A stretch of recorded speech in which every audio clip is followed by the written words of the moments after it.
Hey everybody, it's Jim here, and recently I've become obsessed with my Universal Audio Ruby pedal. I love the fact that I can reliably get the same exact tones no matter what the time of day or night is, and also have it be sent out fully or accurately to the front of house if I'm out and I'm playing a little gig. But I did want to try something in front of it. I wanted to try a proper preamp pedal. Not something that's a dedicated overdrive or dedicated boost pedal, something that's an actual preamp pedal.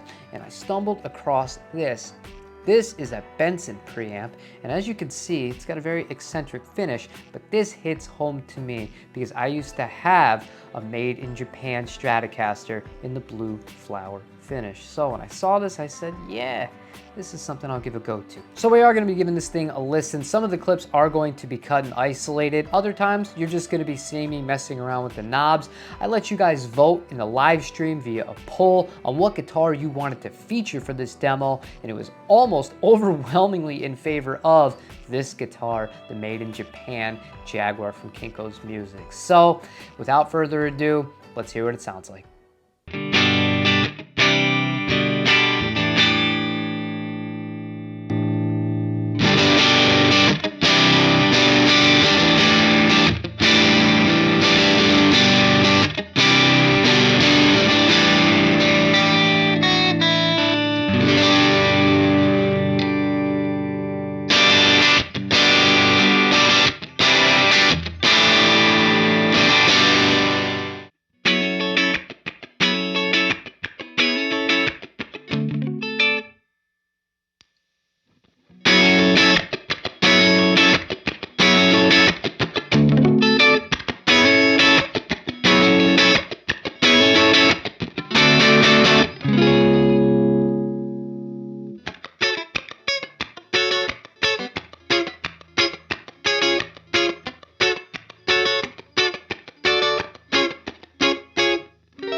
Now, when I first got this pedal, one thing that I was expecting it to be able to do, and it absolutely does do this very well, is work as an always on effect on a clean signal, or if you wanted to have it just at the edge of breakup, using your volume knob, which I demonstrated in some of those clips, to kind of tone back a little bit of that hair gain rather, and yeah, just have things clean up very nicely. I think it does an excellent job at that. But what I was not expecting from this pedal that I found very strange, yet very pleasing at the same time, when you crank the gain on this, it doesn't necessarily sound like distortion. It sounds like fuzz. Once you get to around 75% of the way up and onwards, it really does add this really velvety texture to it, and I think it just sounds incredible at that. Prior to that, around 3 p.m. to 12 p.m. you do get a nice overdrive tone, and before that, yeah, it's one of those things where you could just leave it on all the time and then stack overdrives if you were that kind of person afterwards. And in the stress test where I used the Ruby with settings that were already kind of gainy as is, and this guy on top of it, I thought it did an excellent job at that. And what I found was, if I left it on the always on setting, where I would have it on a clean channel just to add a little bit more girth, when I switched the actual channel on the Ruby, and this is something you could do on a real amp too, from a clean to kind of overdriven thing, this thing on top, leave everything the same, just the channel on the amplifier or the pedal that's emulating an amplifier, and it sounds absolutely great. This thing really puts it over the top and can act as a great way to make your solos really shine, or just add in a little bit of gain for a big chorus or something like that. And the final thing I'd like to talk about is the power of the EQ on this. Despite the fact that you only get a bass and a treble parameter that you can alter, it has a lot of power within it, and it can really alter the sound without it sounding harsh or kind of dull. That's one thing that I don't like, when you roll back treble too much on certain pedals and the EQ isn't as good in the circuit itself.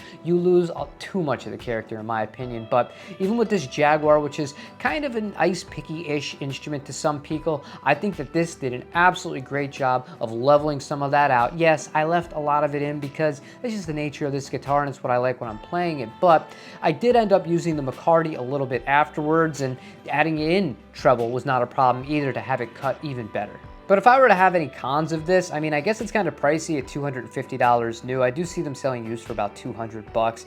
The only thing as far as the actual pedal itself that I would wish that it would have would be a second foot switch for a second setting on it, because you can get such an outrageous fuzz effect from this, and I do like the kind of edge of breakup sound with the gain rolled back. It'd be nice to have the option to have both in one pedal and not have to shell out the money on two of these things to take advantage of that, unless you really wanted to bend over in the middle of the set and kind of mess with the knobs. Not my thing, but I mean, you do what you got to do sometimes. That's pretty much all I have for you guys today, though. Let me know in comments down below, first of all, what you thought about the tones of this thing, and second of all, if you'd be interested in hearing this in front of the Mesa Boogie, because we do have 4 channels on that. You have your regular clean, you have your pushed, you have your vintage gain, and you have your modern gain. We could see how this thing does with a real amp if it's something you'd be interested in watching. However, leave a like, comment, let me know what you thought about this thing, subscribe, and I will see you on the next video. Take it easy, everybody.